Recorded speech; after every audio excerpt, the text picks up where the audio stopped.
Tonight was not our night, man. No, and I know one No. thing: you're never gonna go to Beverly Hills after No, watching this movie. no. This was like this was like an infomercial. You know those ones you see? Oh, come to California. Remember when Arnold used to do those? Yeah, yeah. He'd be like, come to California. This is like literally a infomercial to tell me not to go to Beverly Hills. No. And so I'm gladly gonna take that advice and never Stay do out that. of there. Also, stay out of the Middle East as well. I know Yeah, that Middle you- East. So much Middle East. You were gonna go out there. I know you. You know. Yeah, I remember checking out my globe one day, and I was like, oh, where do I want to go? And I spun it, closed my eyes, and smack dab, my finger landed right in the Middle East. Remember just the term Middle East. Yeah, as just well. Middle We'll East. hear later. Yeah. Just Middle East. Just Middle East, nothing else. All That's I right. wanna Well, let's get into it. I'm AC, go. And I'm Scrooge. and these really are. Real bad movies.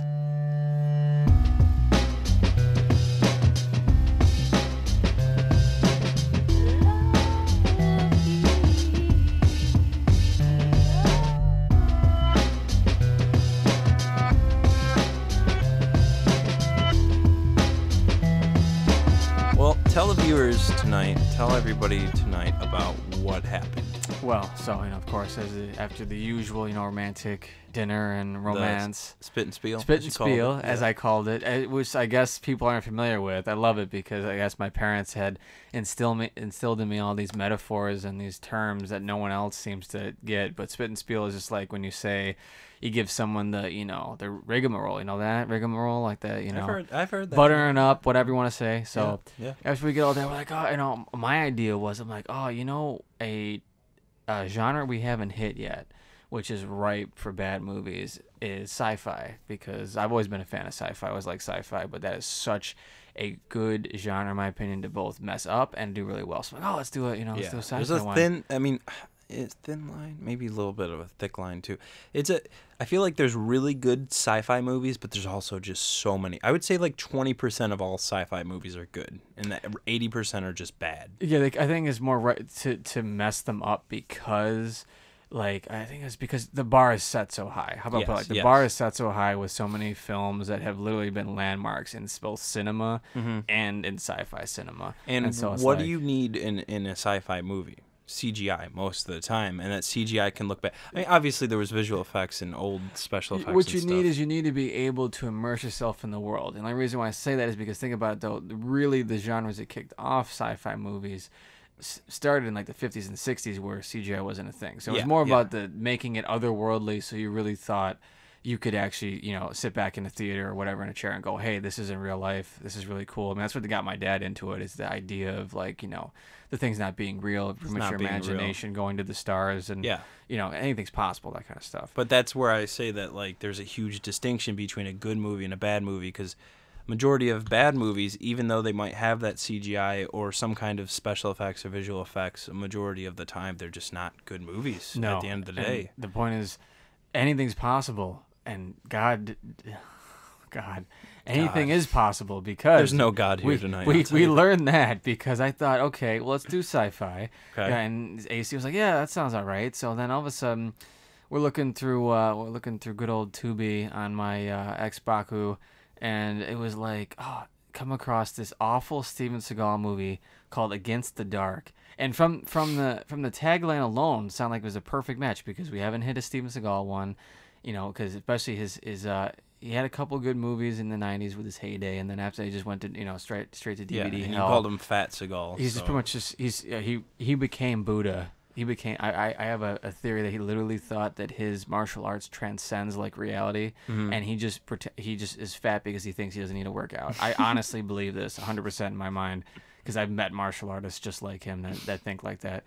So it's like, we'll knock off a Steven Seagal movie and a sci-fi movie. And it's about Katana was in the description as well. Yeah, because and the description said a katana wielding, badass saves everybody from bloodthirsty vampires, and I'm like, well, like I said, kill two birds with one stone.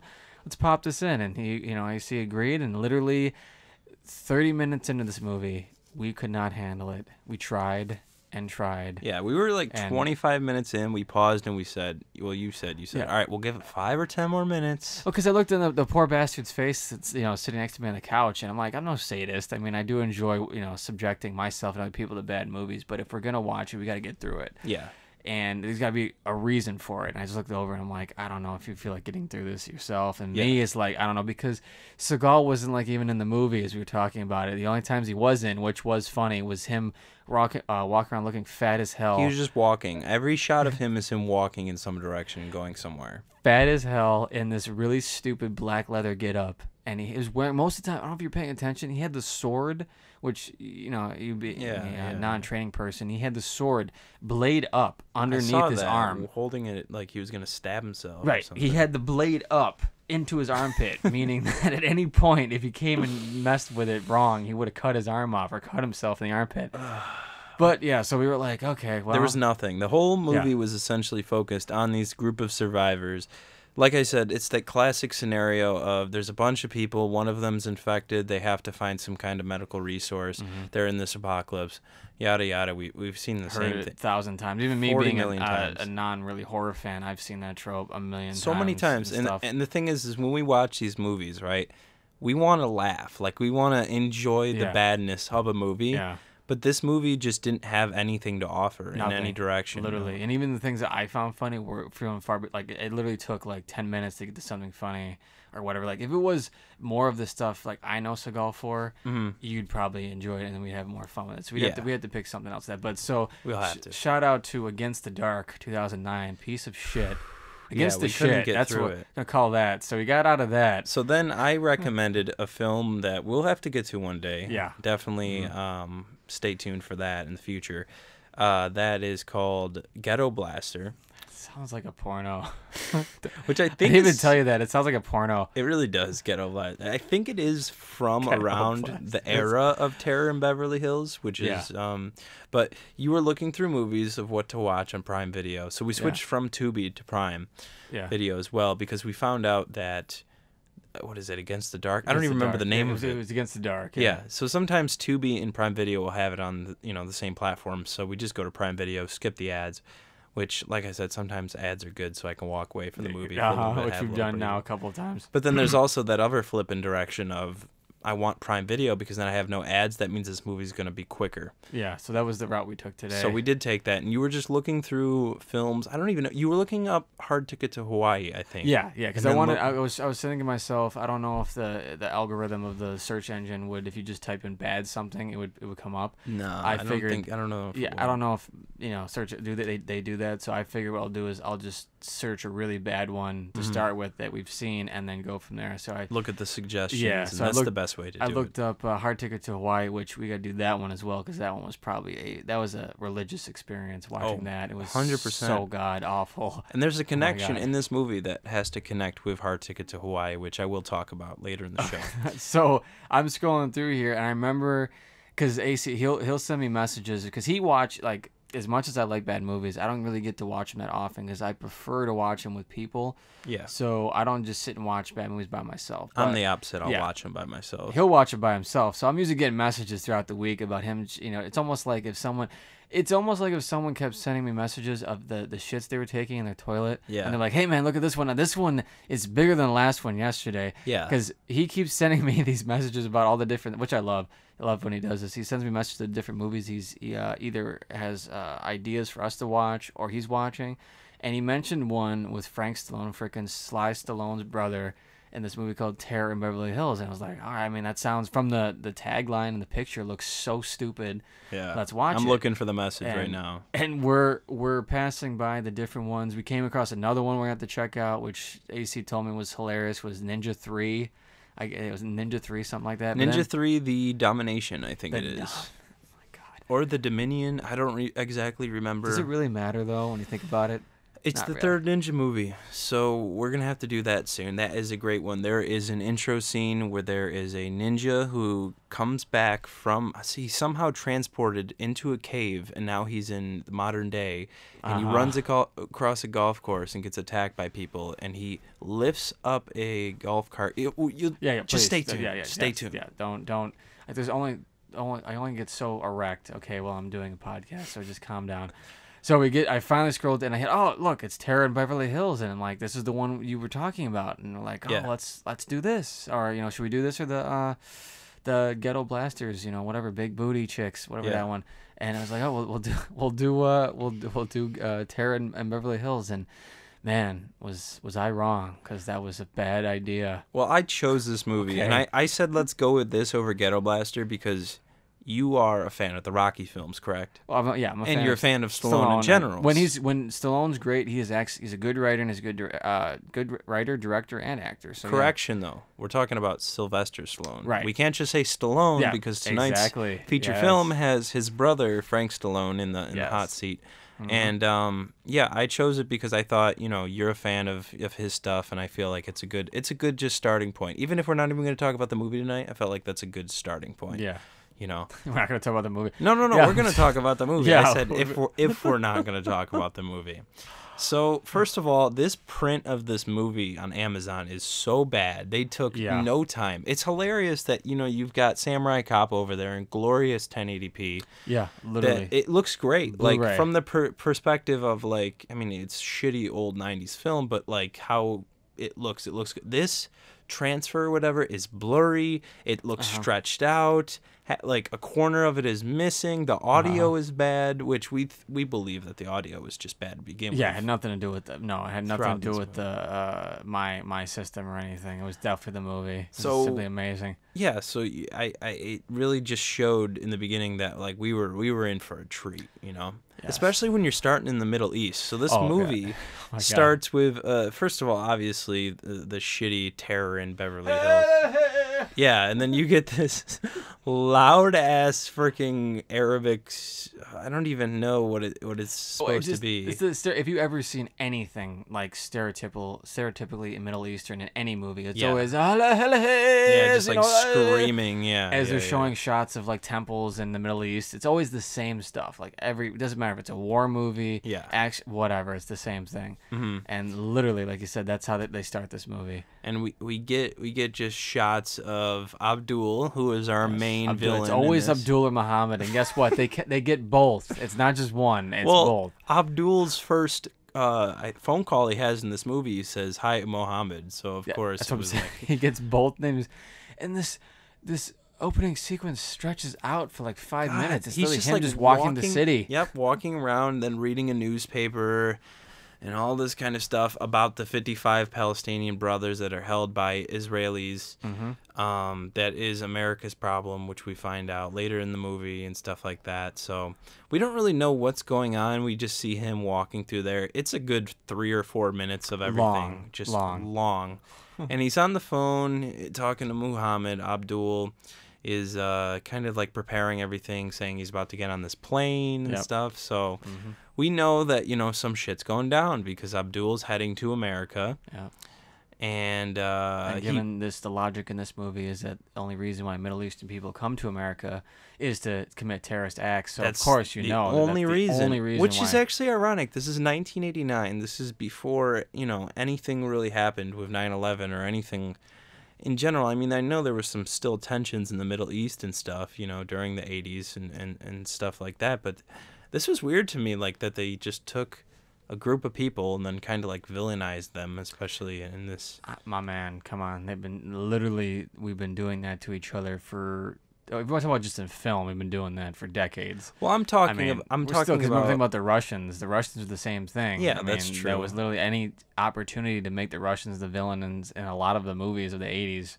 But that made sense because, communism was a threat through the 50s and all through whatever, kept going and stuff like that. So then I was like thinking about like why the Middle East in this movie. I think there was still bad tensions you had the, Rocky 3 was based off the whole, Afghan arming the Afghans against the Russians, and then there's a lot of different stuff that had happened in the Middle East over the years. Yeah, with Iran, country, all different. I don't know history too well, but I'm getting there. With learning. I have like bits and pieces. Yeah. But I do know there's a lot of stuff that had happened in the Middle East. There still were terrorist attacks. They're just not the same as what.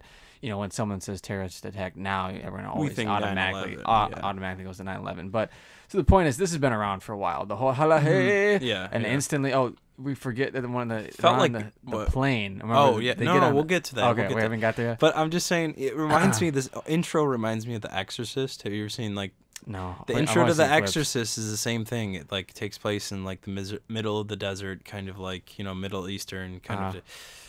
It's just a weird feeling. But before he does get on the plane, he visits the cemetery, which we see a picture, kind of like a stupid, weird fade-in of a picture of his wife and child, who we find out later were murdered by Americans.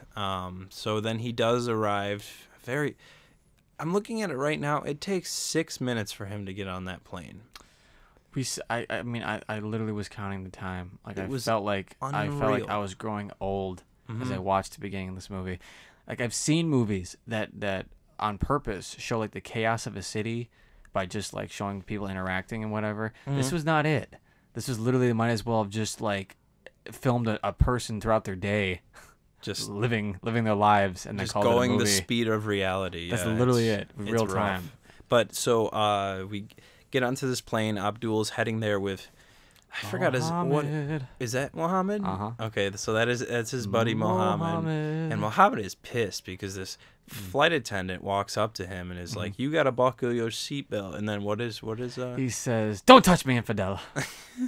And I didn't know what infidel meant at the time, but you told me that it's a very stereotypical. Yeah, it's the like stereotypical thing of like Muslim terrorists against either usually Americans, but Muslim terrorists against anyone who's against the religious extremist cause. They always say infidels. Infidels. Yeah. So that'd be like American or anyone else using a racial slur against someone else. It's like infidel is that to Americans and other non-Muslim countries and people. Even if you didn't know what it was, like me, I didn't know what it was, and then I heard it, I was like, wow, that's kind of like, that's mean. Like, well, it's ridiculous. Like even if, like the writing of it is stupid. I doubt anyone would say it just like that. Like no one would just yell out infidel like that. So that's the point. Is like it's why it's so over the top, is because that's so stupid. I feel like because they would think, and like say in that position, like an American would be like, oh yeah, you can touch my belt buckle, you can do this, you can do that. Like they would be more respectful and kind of like horny on it, like kind of like Samurai Cop. But in this situation, of course, the Middle Eastern man has to be very aggressive and very hostile. And we have this little kid on the plane who's aiming a gun at both of them. A realistic Uzi. Like, that showed, like, the back in the golden days of where this kid literally, it's not even like a orange tip, anything. It looks like a flat-out gun, and he's squirting water at the two terrorists here. And it's kind of a moment of humility because Abdul is kind of laughing and kind of just, joking about it and whatever. So then we get off this plane and we go through a very long checkout scene, which lasts forever. The editing is so fucking bad in this movie. It is so slow, and which is good, like I've said. Oh, I forgot. He said infidel, and then there was a scene where he goes to use the bathroom, and he uses it, and this chick's waiting to use it, and he comes out, and she's like, "Dirty Arab."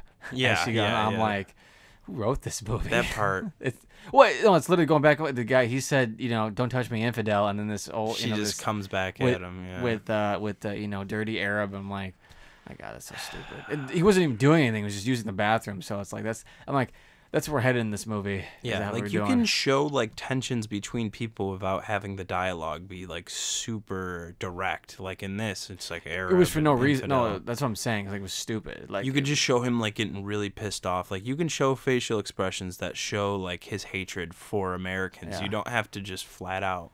Oh, they did though. But they did. They did. So like I was saying, the editing is absolutely terrible in this movie, and there's good editing in slow films, and it definitely works. It's called building tension, right? Yeah, absolutely. In this movie, it is, like we said, it's going with the pace of reality. So we see this man literally get off the plane and literally, like, get his suitcase and everything checked, and he's ready to go, and he's leaving, and he gets stopped by one of the security guards, and I was actually thinking in the scene, like, oh God, he's gonna get stopped and whatever, because when he was at the checkout counter a little bit ago, they're like, where are you going? Yep, yeah, and they were suspicious of him. Like, I got this feeling from this movie that actually the entire time in the beginning, I'm like, they're trying to play it straight, like a legit, they're trying to like make it tense, and like play it straight, and whatever. And I'm like, honey, your heart's in the right place, but you're not getting it done. So would you agree that the beginning of this film is probably the best part of this film, because it actually does we don't know what's going on, and it builds that kind of tension? Yeah, like in the sense of like actually trying to do something with their own movie, like I guess what it's almost like crazy to me, because it's like a contradiction, because it's like I know going into this movie's gonna be shit, Because okay, you don't find some movie called Terror in Beverly Hills to with be Frank a Stallone on the cover. Yeah, a masterpiece. But I was like, I was taken back by how well they tried to like really make it a movie, and not just like, oh, this is trash. But the point is that they didn't have the writing or the actual substance to get through with it at all. Nothing, but it builds a little bit of tension where, like, you know, it's kind of, he almost looks like Scarface Abdul with that white suit that he has in the movie and shit like that. But what I'm saying is, like, it kind of builds the tension of there's this ominous, creepy dude who has some bad intention, and now he's got to go through all the public officials. Like when he's talking right when he gets off the plane, which we didn't really talk too much about, but he gets off the plane and they ask him where he's going, and then, you know, he's kind of like making something up and all this kind of stuff, and it builds because it feels like at any second this man could literally be busted. His whole plan could be foiled. And that's a stereotypical in a lot of movies with villains, where you get that tension of them trying to pretend to be good around people to get their plan through or whatever. Like that's always a good. That's always, in my opinion, it's always a good way to get a charismatic villain that I enjoy. Is one that can interact and be charismatic and actually, you know, shift from one personality to another and have an actual blend emotion. in. Blend in very well. So I like that. It was like some saying it had like the foundation of some cool stuff like that could be actually, you know, if they had good writers and good everything else, but instead they probably had like, you know, a college student with $5 in his pocket, because that's what this editing looked like most of the movie, which we can get to that too, because I have a theory about how they shot the movie. Oh yeah, you will bring that up later. What I was saying throughout the film is that this film never really gets started. Nope. Like the camera's rolling, right? Yes. And there's things moving in front of the camera. You look at the watch, at the time it keeps moving forward. I remember we got to like 40 minutes in and we were saying to each other, like, this movie still hasn't started yet. 40 minutes. We checked it. 40 minutes. And it's like, it hasn't felt like this movie hasn't even started. Yep. Hasn't gotten anywhere. So they leave the airport and, you know, in this glorious white limo, which will come back later in the film as well. You know, if you're going to be in a terrorist organization, I wouldn't have such a high-profile vehicle like a limo, because I don't know if you know about limos, Scrooge, but they usually entail that something big is happening. You know, think about it. Like a limo could be a wedding or just something in general that requires a lot of people to be in it, or somebody who has a lot of money or this and that. It's not low profile at all for this to happen. I've known a lot of homeless people that own limos though. Really? Yeah. And they are middle. They're from the Middle East. They're from the Middle East. Middle East. Yeah. Wow. I love the Middle East. It's my favorite place. Well, so then they get to this scuzzy house. And it's just like you were saying, they're all just meeting around this table. It's the most stereotypical villain house, like from the 80s, where it's like all kind of like smoke filled. Yep. Smoke filled, all wearing suits. They're all just super like, you know, shady with their big, you know, shit-eating grins. They're talking like, oh, we're together. We're going to do evil stuff together, aren't we? And they're like, oh, yeah, that's what we're going to do. And they all move together. Like you noticed that they all move their heads together. They did. I'm not even joking. There's literally 3 or so scenes where they all, you know, in sync, move their heads like to the same side together, like for no reason. I don't know why, but they do. So don't even ask me. It's weird. They're all just sitting around and kind of like making sure everything is all set. And so essentially the plan that they're going to do is they're going to kidnap the president's daughter. A classic. A classic. Absolutely classic in this kind of scenario. You know, if you're going to go big, you might as well go home. Go home, you know, 100%, because you know, if you're gonna do something like kidnap somebody, you're not just gonna kidnap a gas station attendant's daughter. Why would you do that? Go for the big money. No, yeah, 100%. Head cheese. So they make this plan essentially to kidnap the president's daughter while she is shopping in Beverly Hills. Yeah. Which is, to me, incredibly like specific to know exactly where she's going. Yep. Because we do learn that what is his name before I forget? Frank Stallone's name. Oh, Hack Stone. Is it Hack? Yeah. Oh, it is Hack. It's Hack. That's an Stone. actual name. Yeah. That's. You can look it up. But here, I'm gonna do it again just to make sure. Yeah, so we have Hack Stone talking about it later in the film about how there's going to be a bunch of police presence around Beverly Hills because the president's daughter is going to be shopping there. And he's busy. Here we go. Yeah. Hackstone, baby. That's his name. Okay, Hack I was gonna say Stone. Hank Stone. I kept saying Hank Stone during. Yeah, no, that's a lame name. It's got to be Hackstone. But like I was saying, so Hack Stone he ends up talking to his client, which is very, very conveniently an undercover cop, which is kind of funny because you trained somebody as well that's a cop, Yes, right? yeah, my student of 7 years now. He became a Buffalo police officer a year and a half ago. Well, if he's got to protect the president's daughter, Well, you never know because you could be called in. Yeah, he might. I'm one day just eating a bag full of Skittles, and he'll be calling me up and be like, "Hey, man, we need you." And I'm like, just you. I'm just retired. You. I'm Nobody, like, yeah, nobody else. Nobody Yeah, else. Just me. Just me. you. And then we're like, "We need you, man." I'm like, not again. Fine. And then I have to kiss my family goodbye, and then just I don't walk out the door. I run and crash through the window, and then do a barrel roll, and then get in my car. Perfect. But like I was saying, so their plan is essentially to kidnap this daughter, and like I said, I can't even get myself to say it. Hack Stone and the undercover cop that plays a role later in the movie, they're talking to each other, and they bring that up. Also, there's that random scene, which we'll talk about later, where there's that one black guy, and of course he has to point out that the Indian guy as well. Literally, the Indian guy's dialogue is, "I'm just an Indian. I wouldn't know," or something like that. No, remember, it gave you one of the best laughs of the movie was when it, for no reason, showed a shot of the black guy driving in his car with like some really loud 80s pop for like 3 seconds, and then it stopped and then was on the next. Like it didn't do anything.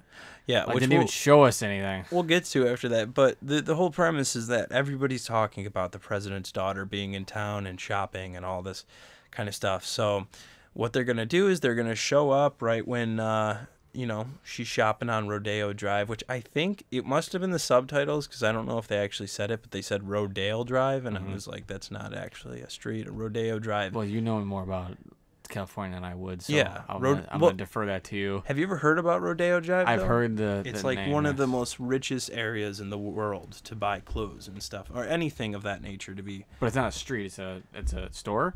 No, it's an actual like street full of like shops and stuff like that. Oh, okay, so it is this. It is a street. Then. It is a street, yeah, but they said it wrong in this movie, of course. But like I was saying, it's just a bunch of shops and it's a bunch of little areas. So I don't know how exactly they knew that she was gonna be at this one specific spot, and who knows? I don't even think they actually shot it on Rodeo.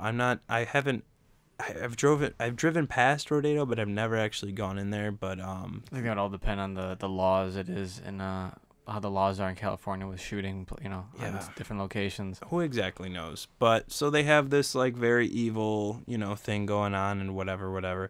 And then we get cut to Hack Stone fighting the undercover cop. And what are they wearing? They're wearing like helmet, like some really weird ass helmet gear that's usually reserved for like stick fighting, because stick fighting or anything kendo, anything having to do with like weapons, because it has, depending on who you spar with, some people don't like getting hit in the face, so you can't have ones, or like boxing. But it looked like a hockey mask. That's what I'm saying. Like, so it depends. So usually when you have actually like either a face shield like plastic, that means that either a person's wearing because they don't want to get hit in the face, or they're doing something more weapons based. So like kendo, they have like, have you ever seen it? It has like there's the metal. I think almost I've seen like it. fencing. Yeah, fencing. Yeah. It's like that. That's kendo. And then like a scrima stick. That's a Filipino. They have 2 sticks, and so they only usually wear gloves, and then they wear the head mask, because literally primarily is just whacking each other with sticks. So why would Hack Stone be wearing this in this situation? So in my opinion on watching this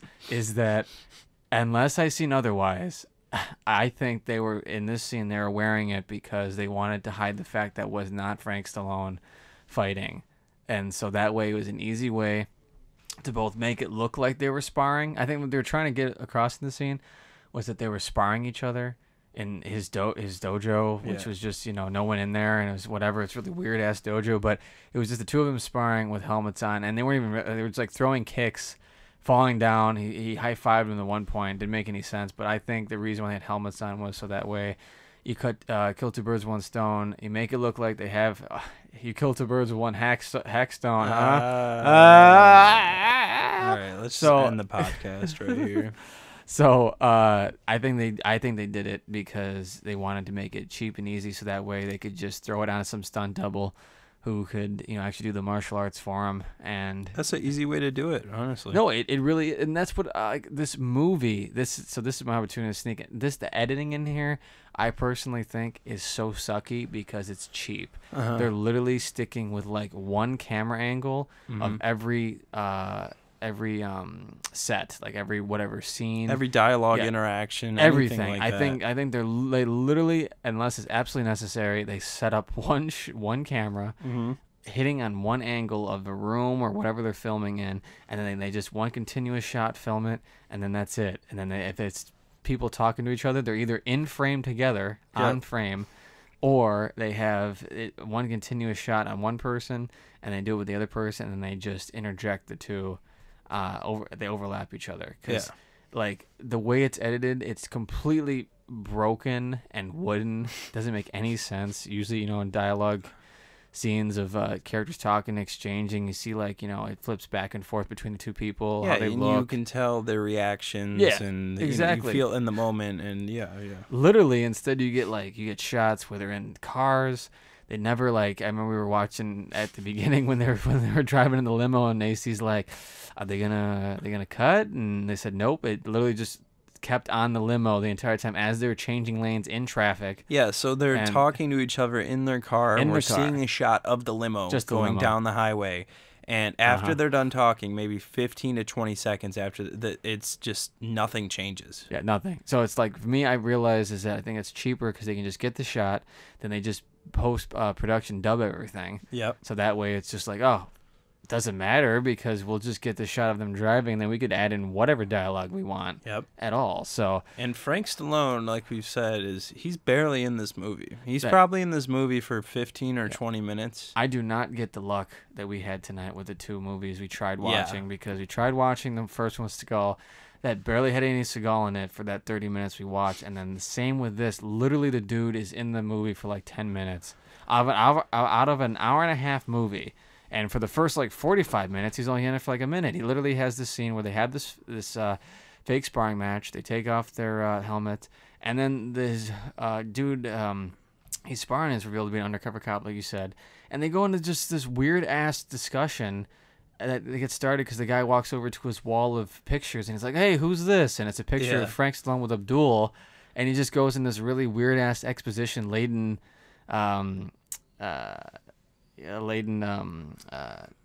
Tirade about, oh, this is my dude, he was my friend, back in the day, war. Yeah. Now he's a jackass. We find out that Frank Stallone, aka Hackstone, we find out that he was a Marine, and and he specifically says at one point he was a Green Beret, which doesn't make sense. I tuned out because I was like, I don't know. Something like that, but pretty much is that he was, I guess, in war in the Middle East or something, and he met up.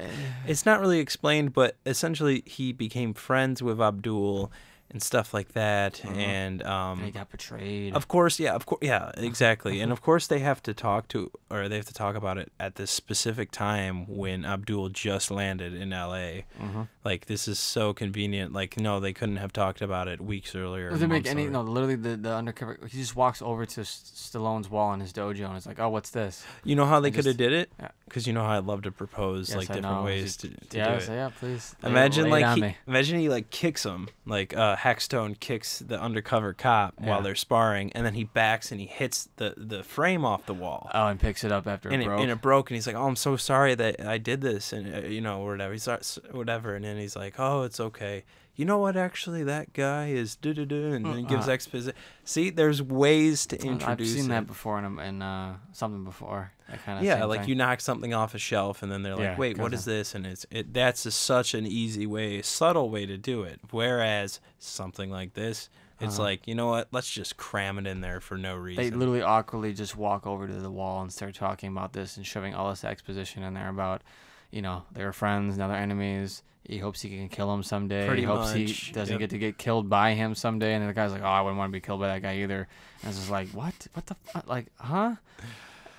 Yeah, so then there's that really weird interaction. And then we cut to the black guy getting out of his car and jamming to some very generic music and stuff like that. Oh, and again, I don't know what it is about these strip clubs and these 80s movies. I love women, man.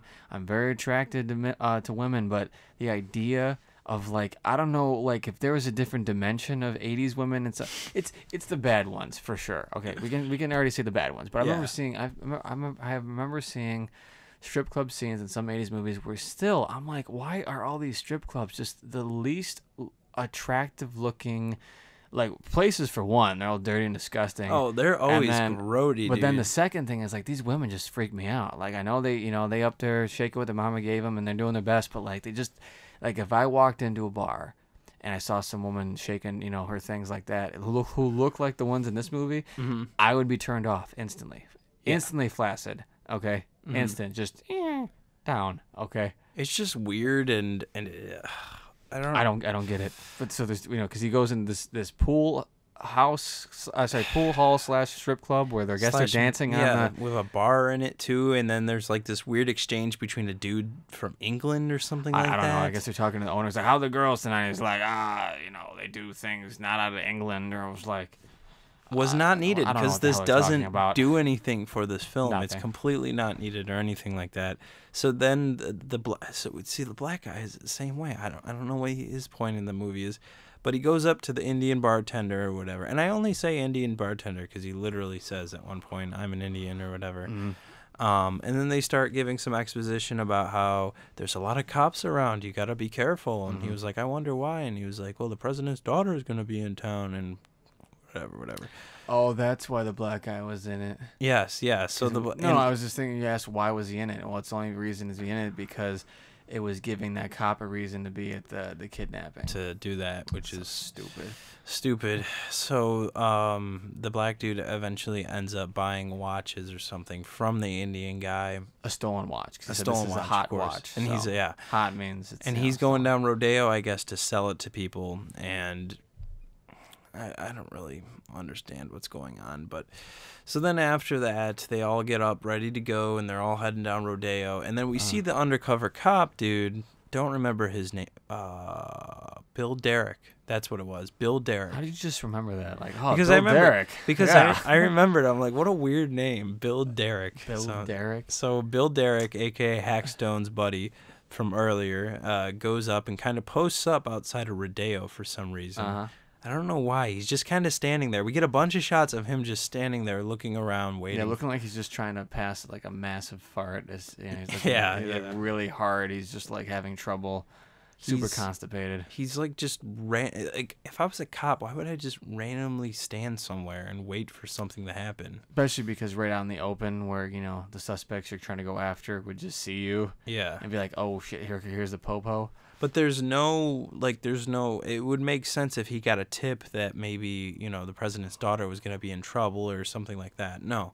And he's undercover as well. Yep. So he's just waiting there. And then eventually he busts the one black dude walking across the street for some reason or whatever. But conveniently, that's right when the president's daughter pulls up, as well as the Middle East thugs. The Middle East. We will say that because there is a scene later in this movie that says that. Well, you brought up a good point, which I mean, I think I was already just stuck in the bad movie, so I wasn't thinking about it. But as soon as he pointed out, I'm like, yeah, literally, even presidents who aren't presidents anymore have more security detail than what we see in this movie. And this girl is the president's daughter, the current president's daughter, and she has like 3 people with her. She has 3 bodyguards in the store that she's allowed to go into. The public is also allowed to go into. There's no there's no way blocking off at the street. There's no way.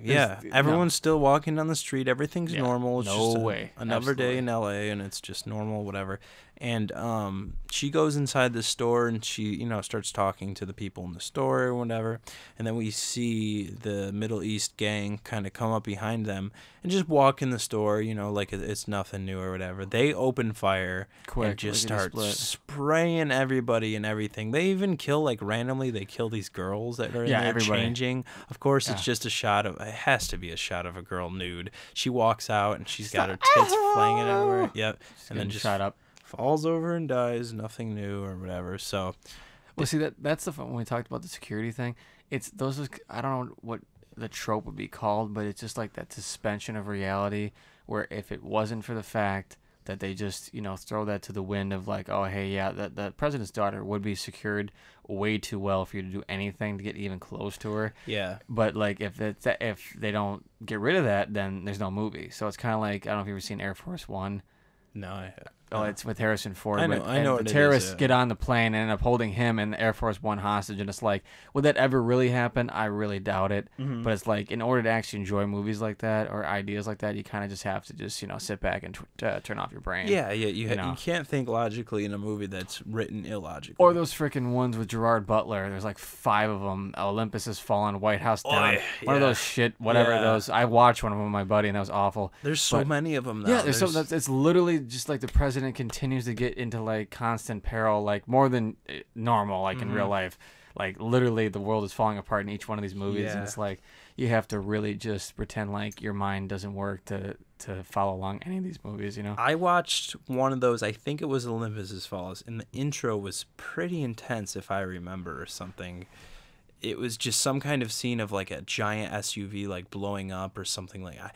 I don't remember which one it was, but it was kind of intense, and I was like, this is kind of cool, but then it just got really boring after I just saw the first one that had the North Koreans as the evil people that take over. I might have seen, what is it, London Is Fallen? Yeah, there was 2. They literally had White House Down. The one had like Channing Tatum in it or something stupid, and Jamie Foxx. Oh. And then there was the one with Gerard Butler and Morgan Freeman. Yes, I think it was White House Down that I saw, one of those or something. There was a lot of those kind of movies of like everyone's attacking the White House for some reason. They're like, oh yeah, this is cool. I'm like, I always thought when I was like watching the trailer for it, I'm like, that's really dumb. Like, because I have a hard time believing that would ever happen in this world unless we had like a all-out war that destroyed most of the person, like you said, that has the most security in our country is the president. Yeah. So you damn know that his daughter is gonna have. His daughter would have some. In this movie, literally has 3 dudes who don't even know how to shoot. They will literally shut down cities for like presidents that drive through and stuff like that. A lot of the time, like small towns, of course, not big towns, but. Yeah, there's no reality within this, but I kind of figured out a reason why that undercover cop is there at that time, because he actually starts following this group of Middle East thugs, and he eventually like follows them, and basically traces them to their warehouse eventually, because they get cut off. There's this one point where it's just a big 5 to 10 minute scene of generic chasing. They go underneath bridges and whatever, and then they get away and all this kind of stuff. And what does the terrorist end up doing? Abdul, he ends up calling the police station. News station. Police station. How could I be so silly? And he calls the police station. So he's got a couple dilemmas here. One of his men got shot. That we find out. I think it's Mohammed. Is it Mohammed? Poor Mohammed. So Mohammed gets shot, and he calls them and basically says, if you don't release these 57 political prisoners from Israel, or whatever, and stuff, I'll kill the stuff. No. It's essentially what he says. No, it's literally just the demands. I'm just messing with you. It was literally just demands. But that's pretty much what he says. 55 brothers of Israel, and he says stuff though. So so he says that, and what you kind of pointed out was like, what, a lot of the time there's like some kind of ransom money, or there's something, whatever, and then you were like, well, if they kill the daughter, then they don't really have much else left to lose, because they'll all just get killed. Yeah, because it's something I've noticed both, in movie negotiations and hostage situations and stuff, and I think it's actually happened in real life. I mean, think about it. The whole reason why they are able to hold people at ransom or hostage because they have them alive. Yeah, and that's the only reason why they don't just come in and swoop in and kill them most of the time. Kill the the kidnappers and stuff. But when you think about it, if they actually went through with killing somebody, the person they're holding on to, the person they're using, it's like, well, if you just killed them, then they have no reason not to just shoot you dead. Yeah. Or come in and get you and arrest, because now there's nothing stopping them.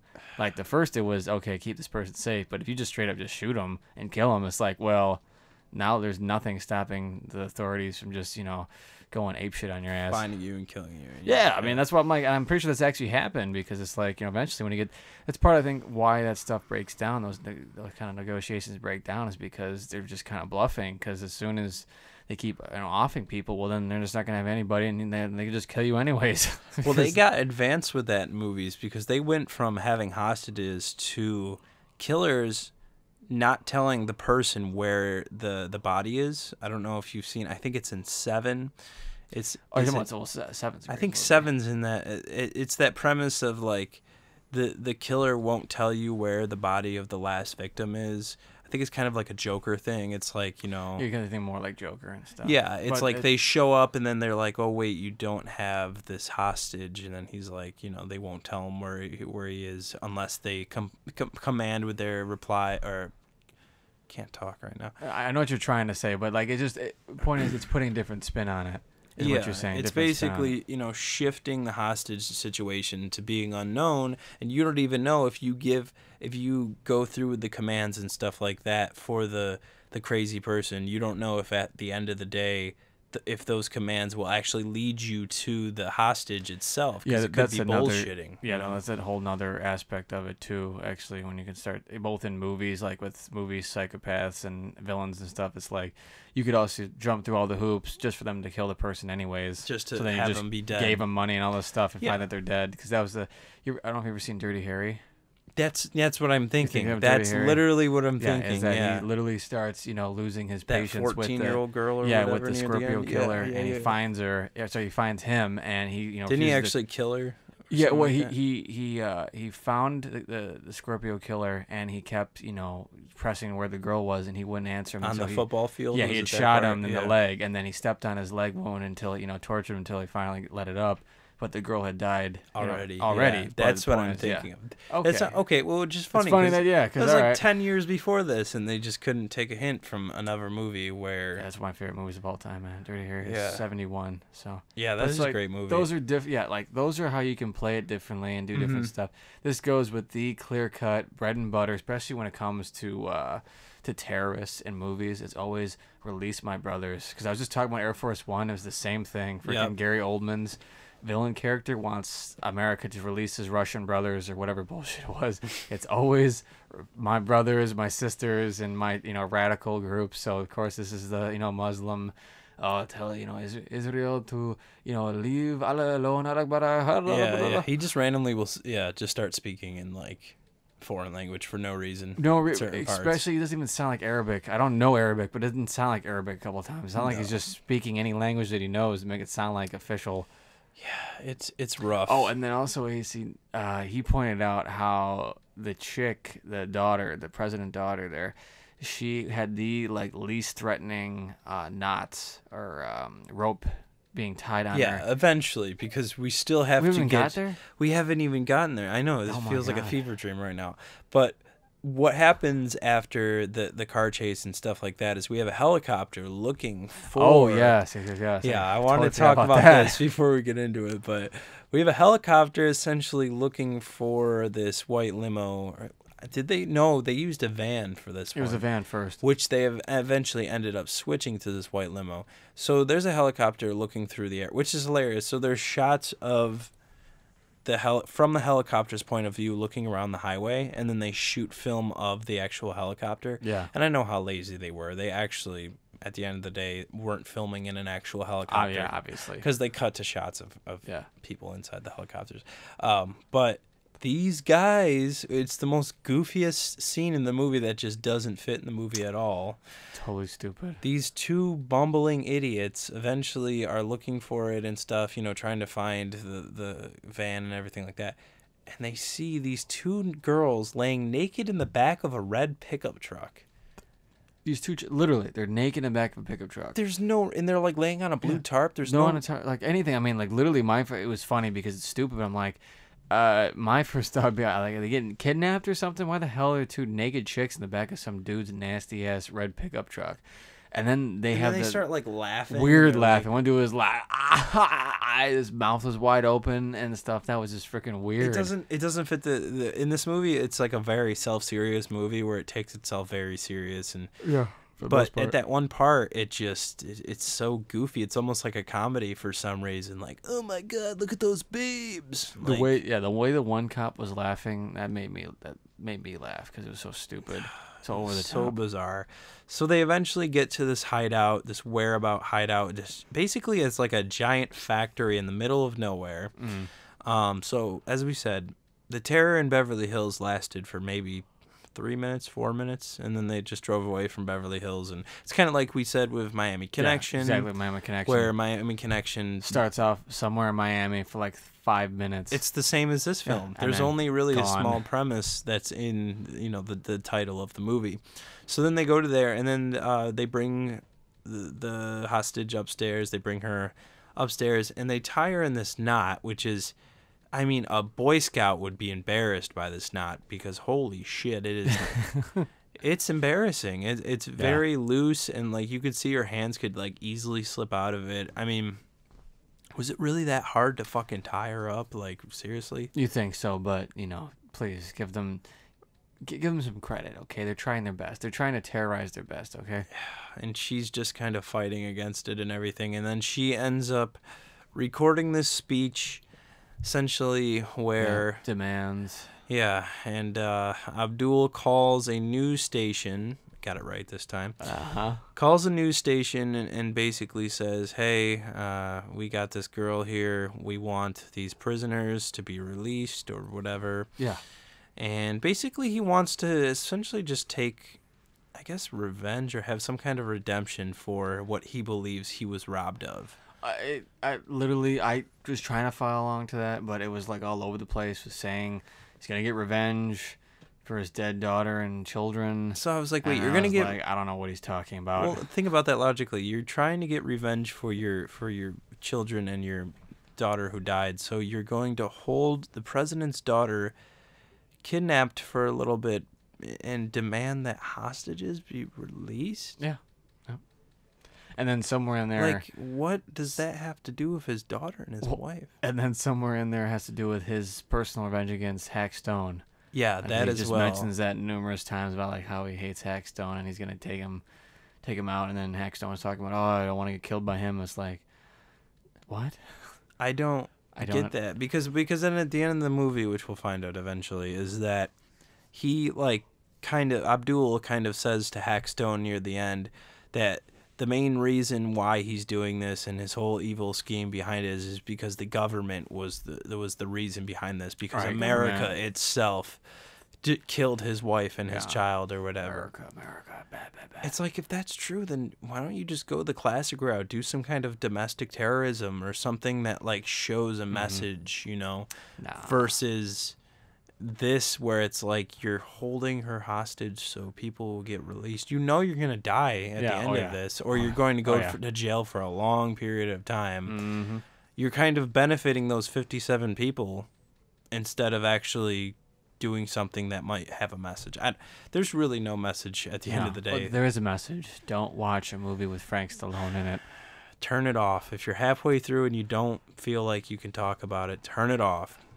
But if we're doing our best. We would have been through 3 movies if we did that. Yeah, we're coming close. We came close to literally going through 3 movies in one night. I don't think our integrity. I don't think our man card would have been able to stay intact because we have to follow things through, man. And whoever is still listening, I applaud you, because I honestly would stop listening to this podcast like halfway through the way. No, you're talking about. I can guarantee you that we soothe children to bed. We actually rebuild broken marriages, the sound of our voices. We are currently working on world peace as we speak. Every time we talk. Every time. We just don't have that much time to do it. No. That's why, because that's why it's taking so long for the world to actually heal, is because we only get to speak like once or twice a week. So what ends up happening? So Abdul has the president's daughter record this message, sends it to the news station, and it's so funny how he gets it, because how he answers the phone, he's like, "Hello, TV station." You ever just answer the phone? Oh yeah, absolutely, all the time. Just be like, "Hello, Scrooge House." Yes, AC. Yeah, so he the newscaster, really awkward, talks to Abdul. They kind of talk like they're old friends, like they kind of like discuss the matter at hand, very nonchalant and chill. He's not surprised or anything. No, but they actually sound happy to hear each other. Yeah, like, hey, it's been so long, I haven't heard from you. But that also might be because, like, I'm pretty sure everything in this is post-production dubbed.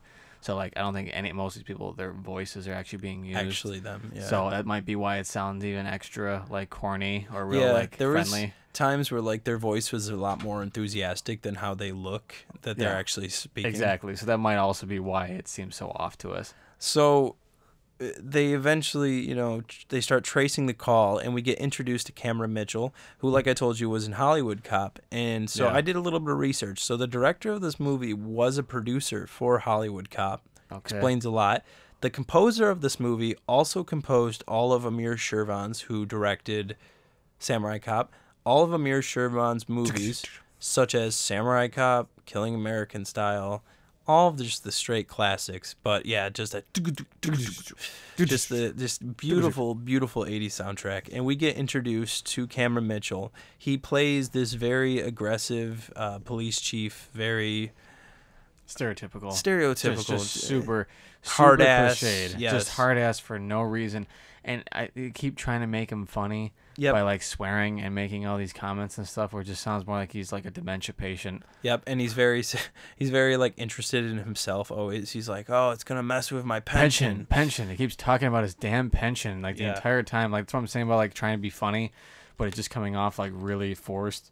Well, I think it's that a lot of Hollywood likes to do it, where it's like how the cops are only really, like, especially police chiefs, are only interested in themselves, and they're not human beings at the end of the day. Because they want it done by the book. Yeah. By the book. Always by the book. Well, you would think that, in a sense, like, you would think that this man believes in justice and law, but no, he just cares about his fucking pension. Pension. Dude sucked. He was one of my least favorite parts of the movie. He was really bad.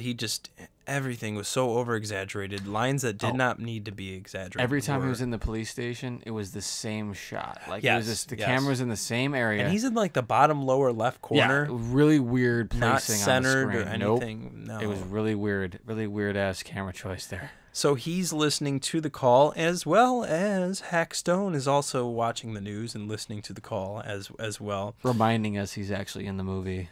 Yeah, and his wife just kind of puts her hand on his shoulder, and he just kind of just grabs it. Yeah, he's sitting in his dojo, in his gi, with his family there for some weird-ass reason. Like, he's sitting on the top of his desk as this is happening. And she tells him to go take a shower because, like we said, that man has to smell. Mm-hmm. Like, Hack Stone is not a man who showers once a day. No, absolutely not. Real men only shower once a week. Yeah. I mean, you would know when it comes to karate. I mean, you sweat. Sir. You sweat a lot. All the time. I prefer to shower like once a month. Isn't that sweat itself a shower? Because yes, exactly. Because liquid. It's cleansing me. Yes. It's cleansing me. So it's like a recycle, you know. Yeah, and I guess Hackstone is just one of those men. And we get introduced after Hackstone to the world's worst president, a.k.a. the principal, like you said. Yes. And he has this office. Describe the office to folks at home. It pretty much, I was trying to put my finger on, like, what does this remind me of? Like, this definitely is not, like, even somebody who hasn't visited the White House knows what the Oval Office looks like, because even if you've either seen it in a movie, seen pictures of it, or even maybe caught a presidential address from the Oval Office, like on your parents' TV or whatever, you know what it looks like. Mm-hmm. It's open. The windows are nice and open. It's got a lot of room in it, you know, and you have nice, flags and everything else. This literally looks like a principal's office. It does. It's got the wooden panels everywhere, super cramped. But I think they just thought, if we just slap a giant ass presidential seal behind, with an American flag in the corner, then that means he's the president. Mm-hmm. It's so cheap and so like just insulting. He's so nonchalant about the fact that his daughter was just kidnapped. Like I told you, it's like if I were to let you borrow a movie or something, and then you're like, oh, thanks and everything like that, and I'm just like, and you're like, when do you want it back? And I'll be like, you can just give me it back whenever you want. You know, take your time. Don't worry. That's literally same thing with his daughter. They're like, we're gonna get your daughter back. He's like, okay, that's good. I'm glad. Yeah. I'm glad. I'm sorry. He says, I know you will. Yeah. Just like I know you will. Like not even like whatever. You know.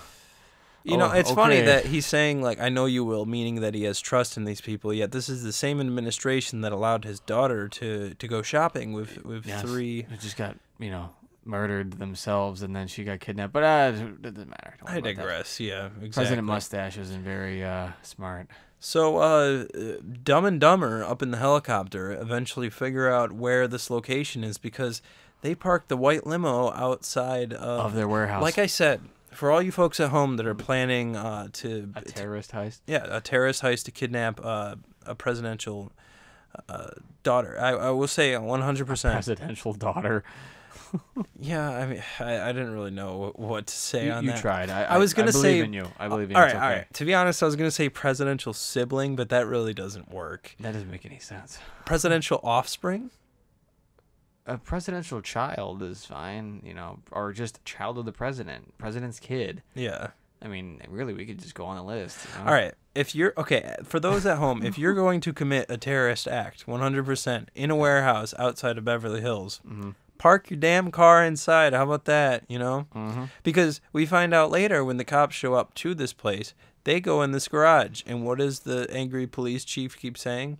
Close the damn doors, which is what they could have done. Close the damn doors. And Park what the about car my in. pension? Yep, and what about my pension? My pension. This is ruining my pension. So He'll much keep pension. saying that. And they say it's an old bean factory as well. I did not hear that when we were watching it. They say it. Bean factory. The Dumb and Dumber say it while they're up there, and it's just a tiny detail that doesn't really matter in the long run, but who knows? So then they end up there. The cops end up there for some reason, like you were saying. There's no FBI. There's no CIA. Yeah, nothing. Like, this is literally the president's daughter, and it's just like local police. Nothing. Like, absolutely nothing. And they all kind of... Another horrible idea. If a terrorist organization is holding up in an old bean factory, don't park your car, and everyone that is associated with trying to get this girl out of there. Why are they all like posted up inside it? Like the classic thing, for an example, like Die Hard, they're all just kind of waiting outside of the building, but at like kind of a distance. Yeah. They're directly going into this factory and just kind of hanging out there. There could be explosives. There could be things that prevent police to come in. And it's like, if you're a police group or in general, I just honestly don't know. Don't get it. No, I got. Well, remember, and then I think in between this is when they start talking about when they need a man. They need a man on the inside. Yes. They need a single man. And this entire time, I'm thinking this person that they bring. I mean, are we there when they bring in the guy in the helicopter? Yes. Okay. Literally, the setup to this is we need a man. We need one man and get in there and get the job done. A man who's not a cop. All this whatever. I don't know. My pension. And the helicopter, there's a shot of a helicopter lowering in a dude who is hanging off the side of the helicopter. Because a couple scenes ago, which we didn't talk about, but I could just chime in real quick. Oh God. The captain calls, not the chief. So the captain calls Hack Stone and says, we need you to come in, just you, and everything like that. Yeah. So it kind of builds up where you think Hack Stone's going to go in and take it out one by one. Yeah. So then it cuts to a shot, like you just said. Of this guy from a distance. I'm thinking this is Frank Stallone. It cuts to a shot of this dude being lowered onto the roof. Mm-hmm. And I don't know about you, but I thought this was Frank Stallone. I thought, okay, this is him, one-man army. Here we go. Yep. And slowly throughout the compilation of more scenes with the captain talking about my pension, this and that, going back and forth. As well, as the dude's getting dropped, as well, there is a undercover guy, Derek. Our boy, Bill Derek. He comes in and he's posing as the medic who's, it's the classic. This is also in Killing American Style, which you haven't seen. I don't think you've seen. What are you talking about? We watched Killing American Style. Wow, we did. We did wow, my God. Wow. My brain just thought, because you haven't seen Hollywood, we haven't watched all of them, because, I'm sorry, I know. The man doesn't even remember his own podcast. Well, it hasn't been released yet, so part of me just hasn't crazy. registered. That's crazy. I remember that. But, in Killing American Style, it's the same thing. Never seen it, can't tell you. We need to get a doctor in here, which in that movie, it's a badly, I don't know what he's supposed to be, Filipino? No, he's supposed to be Japanese. Is he supposed to be Japanese? Yep. And he's like the most Indian-looking Japanese man of all time. Yeah, because that Eastern medicine, right? Yeah. But it's the same premise where, we need to get a medic in here who can fix it, which is horrible to me to think, because of course they're going to send somebody that either is wired up or somebody in general that's going to foil the whole that's plan. Their way of getting in there, so... That's horrible, To me, it's like Why is it horrible? It's like the military if they're posted up somewhere and be like, "Hey, Al Qaeda, can one of you guys come up here and send a medic and stuff like that?" Like, it's just a horrible. I know in the long run they're all gonna die anyways, but it kind of gives some kind of false hope when you're asking for a medic. Yeah, but I mean that's the art of war, my friend. I guess so. That's the art of the Middle East war. They send this man up there, and then they find out that he was bugged and all this kind of stuff. They end up killing him while at the same time... Well, at the same time, this dude who I thought was Frank Stone this entire time was he's scaling. Silhouetted, and you can't tell. Like, he literally went from one side of the roof to the other, and you're like, this is one looks stupid. Two, he starts coming down off the side of the building, down to the window of where Mohammed, the guy who got shot, is lying there, and I'm like, okay, let's see what happens. And all of a sudden, he pulls out a gun and shoots this dude dead. Yeah. This guy dead. Who If literally you know- just flops on the side of the building with his ropes, and we're both like, Yeah, that what was the goofy. But like, what? If you know that they're posted up in that place, because they do, because earlier in the film, Abdul like screams out the window of this bean factory at them, and then he proceeds to scream at him after and whatever. If you know they're in that room, why are you, one, sending a guy with a helicopter? Because I don't know if you know this, helicopters are fucking loud. Yes, they are. Obviously. So you're dropping a guy down in a helicopter, okay? You're going to send him down the same room that they're all posted up in. Yeah. Why not just send them through a back way? Because as we see in this movie, this whole bean factory is not closed up. There's a bunch of just open doors, and anybody can get in here. Well, but yeah, so all that's already laid down that this is a problem. They're shooting at people, get more and more aggravated. But this entire time, I'm thinking that this is Frank Stallone, and now this guy just dies. Yes, he just dies, gets shot, and just hangs there like a wind chime next to the window, and then that's it. It's like, oh, that no, it was just some random ass dude. And I was like, what was the point of that? Yep. It makes no sense. And he screams out the window. Abdul's like, you send any more of your men, they're going to be just like dead. that. Yeah. The girl's dead. The girl will die, and I'll kill the rest or whatever. And then Abdul ends up calling because they find out that Hackstone is on his way. Yeah, the real Hackstone. And he's like, creaming in his pants that his mortal enemy is finally coming. Yeah. So and now he they can calls settle the them. old score. They talk on the phone. He's ready to go. Hackstone's about to approach the bean factory and everything like that. And it... Like I said, it's the weirdest thing because there's maybe 4 or 5 terrorists held up in this place, we find out. There's only a couple. 4 or 5 terrorists, and you're calling in one guy? Are you kidding me? Like, there's only one man we need for the job. That's what I'm saying, because it's so bullshit, because in America, we'll send hundreds and hundreds of military men for the smallest things, but we can't send more than one guy for the president's daughter. Because real life is fantasy. Fantasy is real life. Ooh, I like that quote. Yeah. That's nice. Thanks. You should write a screenplay. Mushrooms. Oh, wow. Yeah. Shiitake. Okay. I thought you meant the magic mushrooms. What are you talking about? Well, let's keep going because I'm really done with this movie and I really want to keep talking about it. So after Bill Derrick and the dude in the helicopter dies. Yeah, they both die. They finally start bringing in, it's time for Frank Stallone. Now this is happening. They hatch a plan to kidnap the terrorists. Excuse me, the terrorists hatch a plan to kidnap Stone's wife and kid out of just nowhere. Yeah. To go kidnap them, and they succeed real quick, lickety split. They grab him, bring him to the beach house. Bring him to a big beach house. Which in the beginning of the movie they don't even show the beach or anything. No, they just show these dudes. It's just the a other house. Dudes. They're just a house. They're just going to a house and it's somehow converted it's to just a all beach changing. They don't care. Yeah, So, it was actually Sylvester Stallone's beach house. Probably Frank was like, "Yeah, can I just use it one weekend?" He's like, "Well, sure, Frank. I mean, I'm not doing anything later. If you just want to use the house, that's fine with me. All right, okay." Hey, Frank, you want to do the house? You can come in the house. That's totally okay. I mean, just make sure that you clean up afterwards, okay? All right, great. I love you. What are you doing? It was just some kind of movie. And then, because that's actually how they just talk on the phone and they just hang up. So they kidnapped the wife and daughter. Why? Like that quick? Don't ask me. But then he's like, "Oh, I've got your wife and kid. There's nothing you can do." And then all of a sudden he's like, "Oh, I'm not gonna do this now because my wife and daughter are under attack." And then he doesn't realize that, like, from him saying that next to a whole police force, they send police to that house. Yes, and then rescue his. They rescue his wife. His wife and daughter, but it's like super quick, and it's like son. Son. Yeah. I forgot about that. Yeah, wife and son, and it's like super quick. And that dude. So there's this one weird shot where the one cop he kind of just blows away this dude in the pool for some reason. Oh yeah. I remember.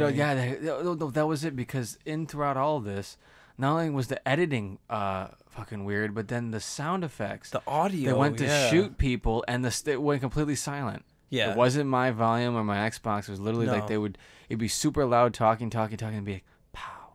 I'll have to rewatch this and use headphones and see if that's the Maybe that's same what it is, problem. It could have just been a streaming problem, but I honestly think Maybe. it's I think it's the movie because that'd make it more funny. Because the fact, literally, when it came to the guns, it was like, it sounded like muffled, and it sounded like very like the volume was turned down way too low. And so the black cop, he kills the dude in the pool. He falls back, sprays the shit out of him. What did he say?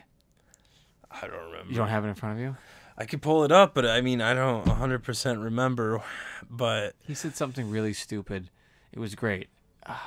Oh, I got it right here. They fucking lay to rest this guy. So they keep saying freeze, and then they shoot him, and then he lands in the pool, and then he walks his ass up there and just fucking. Oh, dude, he's got this mean look onto his face too. He's just. He probably fucking sprays like 8 bullets in this dude. He sprays him, but then he says something after. That's what I care about. That guy made my day. That's what it was. Oh my god, it's so stupid. You know what that is, right? No. That's so the fourth Dirty Harry movie. When there's a famous scene in the diner that he foils a robbery attempt, and at the end he finally has the guys holding a woman hostage, and he's like, "Go ahead, make my day." Yes, I know that quote. Yeah, okay. So that was just another dumb. That's what I love about these really shitty movies that we watch is they always either unintentionally or intentionally try to call back, pay homages to way better movies, and like they just throw it in there like, oh, we're gonna be like, oh my god, you know what they did, wink wink, nudge nudge. Just like, no, you guys, it's like you're making me bankrupt. think you're making us bankrupt. Think of like better movies that we'd rather be watching. That's literally what it is. It's not like, oh cool, look, they did wink wink there. It's like you're literally creatively bankrupt is what you're doing. Yeah. And you make me want to go to a different bank, Well, the thing is in between the whole getting his family back together or whatever, at the same time, Frank goes in by himself, walks in through an open door. With one gun. They give him one gun. I think one clip, too. Just one gun, one clip, and then some rope for some reason. Yeah, and you thought it was overalls. It was like blue yeah, because rope. You saw that, right? It looked like he was wearing like jean overalls. It did. And it is like, what year was this? It was 89. Well, you're getting just into the 90s where jean overalls were a huge deal. So that's why I'm like, it looked like he was wearing that. But anyways. Yeah. So, he has one gun, one rope, and he's one ready glove, to go. And he's ready to go. I just love the fact that he can just walk in and like find his way. Yeah, no problem whatsoever. Yeah, just completely whatever, None of this is blocked off. Terrorists didn't think that far ahead, honestly. No. I think they just thought that they were going to comply. Yeah, they always make the terrorists stupid in these movies. I'm not saying we're a pro-terrorist podcast, but like pro-movie terrorist podcast. He is, though. Don't tell everyone. But we are okay. Maybe we might be a pro-terrorist in movie podcast in a sense because we like to see terrorism. We like to see the evil of humanity, but you got to make it intelligent in a movie. Yeah, absolutely. That's the number one thing. They always make them so stupid, and especially in this, where a fucking idiot can walk in with a gun and fucking take out your whole crew. Without a clue. Without a clue. Whole crew without a clue. So let's have you explain the rest of it, because there's only 15 minutes left in this movie. Well, pretty much it's just he picks off each person while giving off just like really dumb one-liners. He kills the other crew members. There's the chick. There's the one chick who was part of the terrorist crew. Yeah. And horrible choice for really stupid. I'm trying to remember. We love the ladies on this podcast. 100% we love them, but this woman is a fucking idiot in this. She really is. She's not very smart. Nope. She doesn't know how to hold a gun. She doesn't know how to shoot a gun. She's very loud and just very obnoxious. Yeah. He said one of the best one-liners is when he killed her. I forgot what he said with that. He kills her and he says something really stupid. No, that's what it was. Oh my god, he kills her and he says they don't make him like they used to anymore. Yeah, I'm like, what the fuck? What is it? That doesn't make any sense. But that wasn't her though. That was the other guy. That was the one dude that randomly tried to rape the president's daughter. Oh, the rapey dude, which we forgot about that part because that guy was stupid. That was one dude at one point tries to rape the president's daughter in this really weird, awkward. He lets her go. He tries to go after her. She runs away. He runs into the other Abdul. Abdul's like, cut that shit out and smacks him right in the Okay, I forgot. So he killed the one chick, and then he gets into it with that guy. the rapey guy. Yeah. And then he kills him and says they don't make him like they used to. And I was like, oh my God, that's so stupid. So dumb. And And finally, as he's like moving up, he like grabs those beans or whatever, and then he like tries to eat. He, like, He like grabs No, beans I don't know. Yeah, and then he's starts walking. to eat them. And I He's- was like, yeah. that's a Frank Stallone ad lib, like trying to make himself look more natural. Yeah, that's what. Yeah, AC pointed out when he was walking through the warehouse, and there's like just a crate open of beans, and because I wasn't even paying attention that it's a bean factory, I didn't know what he was eating. But yeah, he grabbed something and eat a little bit, like to try to make it like he's cool and whatever. It didn't work. Yep. So he kills everybody except for Abdul. Abdul has grabbed the president's daughter. Oh, actually, sorry, the president's daughter got away at one point, if you remember, from Abdul. And that turns into a fist fight, a very anticlimactic fist fight. Well, she is just sitting there, literally, not leaving. Like she could have ran away the entire, like all the way, like to the cops, freedom. She didn't. They have this fight, and whatever reason I forgot because, I started tuning out there. He gets the upper hand, starts running back to go get her, and she literally just stands there and waits for him. She's just standing there, essentially, like if a friggin' terrorist was holding you hostage, right, and then you somehow escape it, wouldn't you like run away from it? She just like runs a couple feet and then just stands there and waits, and then when it's time for him to go get her, she's just like, "Oh, come get me!" Yeah, and then that's it. Yep. And then he's like, Frank Stallone's like, fight like a man, and then they eventually have this horrible fist fight. Yep, horrible fist fight for a karate master, by the way. Don't forget karate master. Horrible fist fight. It's literally fist fight. I don't even think they use legs or anything. Which further proves my point that I'm almost certain that dude at the beginning was not Frank Stallone. He just had a mask on to cover the. 100%. So finally, it gets to because terrorists, we gotta sacrifice ourselves. He's like, it's time to show you what true loss is all about, and Stallone's like, what? No, don't. And he just literally turns and jumps out the window. Yeah. Head first, right out the window. Sight.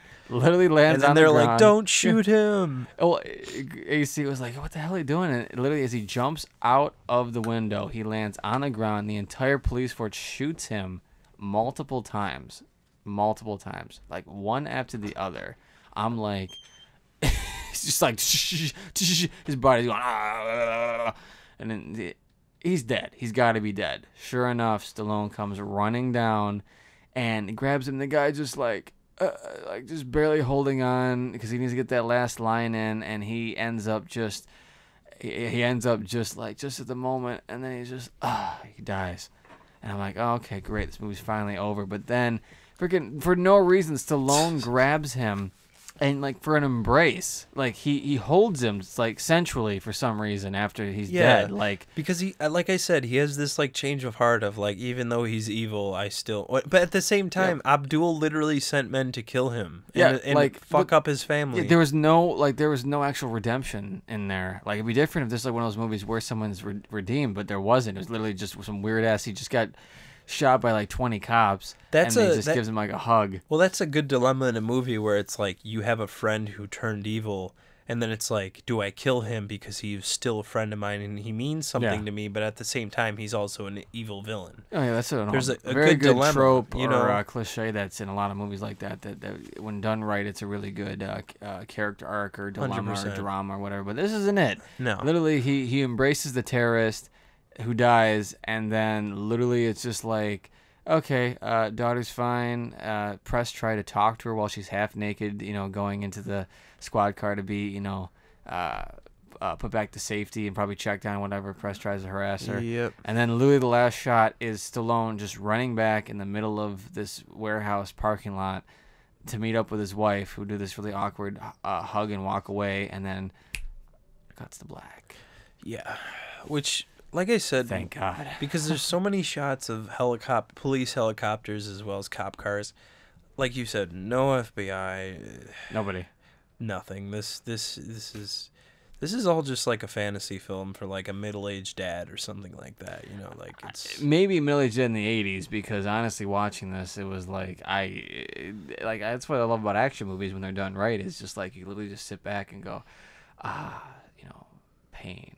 Suffering, violence, just guns, so much guns, blood, and killing, and all that stuff, and you just enjoy it because it's just all fantasy based. But like, I can't do that when the movie's just shit. Yeah. It takes like 45 years to get going, and I'm pretty sure I'm actually like 45 now. That now the movie's over with, but the movie finally ends, and it's just like IAC point out, it's the same kind of like caption or font for Samurai Cop. Yes, so showing the title. Yeah, and it said Peacock Peacock Films presentation, which I think is very similar to the company. I don't exactly know. I know his pictures was called, I think it was Hollywood Royal Pictures or something, or for what? For Samurai Cop and all that. I'd have to see. Yeah, but this one in general, the font at the end literally is the same as Samurai Cop, and it has a bunch of connections to that as well.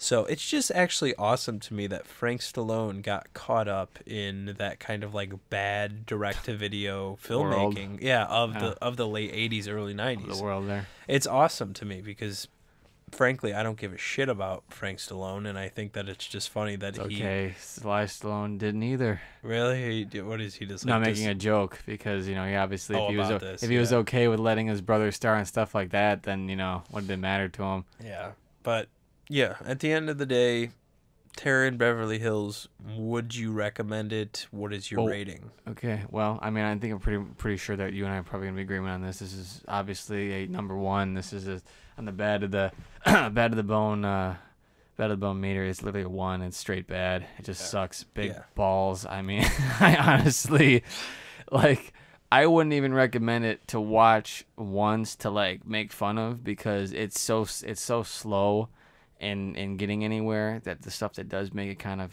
funny to watch really just it doesn't the good bad doesn't outweigh the bad. The bad, yeah. Okay, yeah. It's literally the scale is tipped way too much in the beds area there, because it's just like watching it at one point I almost fell asleep, not because I'm tired, but because literally it was starting to bore me.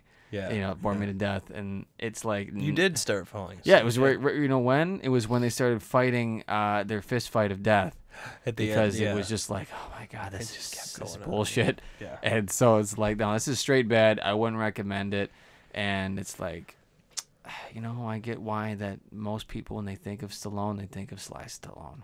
Yeah. Sorry, Frankie. That's how it is. What do you think? Rocky is more, How about you? bigger than this. Is it bigger? Are you sure? Are you sure it isn't like there aren't people with posters of Terror in Beverly Hills on the back of their wall? I looked up Frank Stallone's filmography, like the top ones he was in. He was in Staying Alive, I think, which is a sequel to Saturday Night Fever. Yeah. If I remember. He was like, I don't know, have you seen the Rocky movies? Yeah, I've seen them. Yeah, not all of them. Have you? I've seen Rocky 4, Rocky 3, and Rocky 5. Okay, well, this one, I haven't seen the first to you. one. That's such blasphemy. Isn't that crazy? I haven't seen the first one. That's so weird. Yeah. Okay, well, either way, in the first couple ones, when he'd always be walking around his neighborhood, there'd be a gang of cats, singing by a fireplace or by a bin with a fire in it. Yeah. Frank Stallone was one of the people singing. He was a musician, right? Yeah, no, he actually sings pretty well. He sings well and doing stuff. So there was cameos and stuff, and his brother's like good stuff or whatever. So, besides that, it's like, not much he does. In this, he's god awful. I mean, I've seen him in some comedy stuff. He was kind of funny. So maybe it's just because the material was trash. Because it's the same thing with his brother. I mean, Sly Stallone has been in some pretty shitty movies, and they were mainstream. They were big budget movies. But he also is a very good actor when given the right material, or when he writes his own good material, or he's given the right material. So it's like, even if he's in a bad movie, though, Sylvester Stallone, I feel like the movies are actually coherent, where they're actually a movie. This doesn't even feel like a movie, though. I agree with that, but have you seen some of his really bad ones? No, I haven't. I'll have to dig in there. But what do you think? All right. I was told by the bad movie gods of the internet that you need to go watch this movie. This was COVID.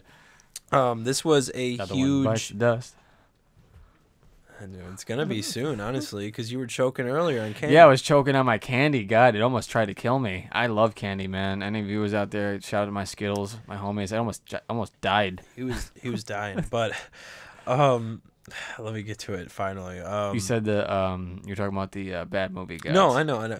So the bad movie guy. Everyone told me not directly, but on the internet, you know, you always look up anything related to bad movies, all the channels, all the podcasts. They're like, Terror in Beverly Hills is freaking terrible. So I was like, all right, I'll see how it is. I was like, it looks bad, but it looks coherent enough, you know, just from like the clips that I've seen. Mm-hmm. Whatever. This movie to me is in between a 1 and a 2. Really? To me. It okay, has, lay it on to me, please. It has some rewatchability. Oh my God. That I think is overlooked in a sense. First of all, this movie takes almost 40 to 50 minutes for things to actually get going. At least. They don't even get going, though. I would say just things set in a direction. That's all I can say. Yeah. This was a movie that I did put on a couple times, actually, in this past week. That's why I sent you it. When I go to bed, I usually just put on a movie. It doesn't matter, whatever it is. And I remember waking up during that part where they put the president's daughter on the bed and tie up that knot and everything like that. Yeah. Because a reason why is because my TV was on, and all I hear is this, and it was like late at night, and I didn't want my roommate to be like, "What the hell are you watching?" So I'm used to that all the time. So. But. What, living with your mom? It's What, hearing that noise? Yeah. What are you trying to say? No, I'm just trying to say she. Well, what are you trying to say, man? Are you? I'm just saying. Wow. You have your mom knocks on the door. It should better be like, you know, is that a woman over, or are you watching educational movie? Or are you watching Terror in Beverly Hills? I would just say I'm watching Terror in Beverly Hills. Educational film. That's what you got to do. Anytime you have a woman over, just say it's Terror in Beverly Hills. They hop underneath the bed, and I just say Terror in Beverly Hills. Well, so you said between 1 and 2. I can't even finish this damn podcast. You can do it. Come on, I believe in you. Okay, I would say it's between a 1 and a 2 because I actually do want to go back and rewatch this movie. I do. I honestly do. I might have to. Oh my God. Get a little bit high. That's crazy. Off life. I don't think so. What do you mean by that? Oh, nothing. I think. Nothing at all. Okay. Let me just finish this so these viewers can fucking get off this podcast and stop listening to us. Yeah. I would say, you know, there's a little bit of fun in it, and a huge part of it, like I said, because I used to live in California for a little bit, I love seeing movies that are in old California. I do. That's what a huge part of me loves Samurai Cop, because it is just gritty Los Angeles. Gross and just gaudy people who think they're going to be superstars, and especially this movie, a lot of the extras are kind of weird. It's just fun movie to look at in a sense, but there's nothing there. I think Frank Stallone, I don't even know what direction he was trying to go in this movie. I know that when they made this movie, they were like, okay, we're going to take, you know, the real Stallone, we're going to take his brother, and we're going to try to make him into some kind of action star, and that just didn't go well at all. I think that maybe he thought that this was going to be like a cult classic or something, because I don't know why else he would do this, to be 100% honest. Because when you look at all the people that are associated with this, none of them really have to do anything with anything that Stallone has done, as well as his brother Frank Stallone has done. Neither of them are related to anybody that's in this production crew, in this cast, anything like that. Could have been anything, man. Could have been money. Could have been him thinking that maybe this was a chance for him to break out of there. It's just a bizarre film. At the end of the day, I think it's a very, very weird, bizarre film that I think you got to see to believe. But at the same time, you really don't have to. You can watch a couple clips on YouTube and you'll be fine. Okay. But like you said, I probably wouldn't even recommend people to watch clips of this. So at the end of the day, I would give it a 1.5. 1.5 out of 4. Gotta go against me, you little prick.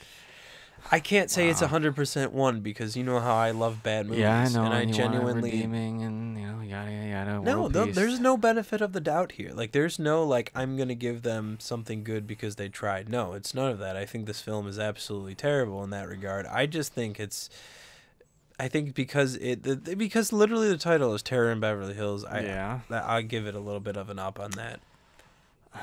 Okay, you do you, baby. It is how it is, but all right, well, next time we'll try to finish that Seagal movie, maybe. Yeah, right. We'll do our best. We'll try. We'll figure out something. If we have to end up changing it to another Seagal movie, we will. But we'll figure out if we can muster the strength. Everybody at home, please avoid Against the Dark. Against the Dark. Against the Dark and Terror in Beverly Hills. 2 movies to definitely avoid if you're going to flick on a movie. Definitely not a family movie. Absolutely. No, it's definitely family. Very. I mean, that's like what I play at like Chuck E. Cheese. Family oriented. There was a kid in this movie, and there was See? some kind of family. Perfect. So. All right, awesome. I'm out of fumes. Out of fumes. Are you all right? Yeah. I'm gonna call a medic. I'm gonna call a medic. I'm beat. I'm exhausted. So let's just finish this. I'm AC. I'm Scrooge. And this is, and these will always be, Real bad movies.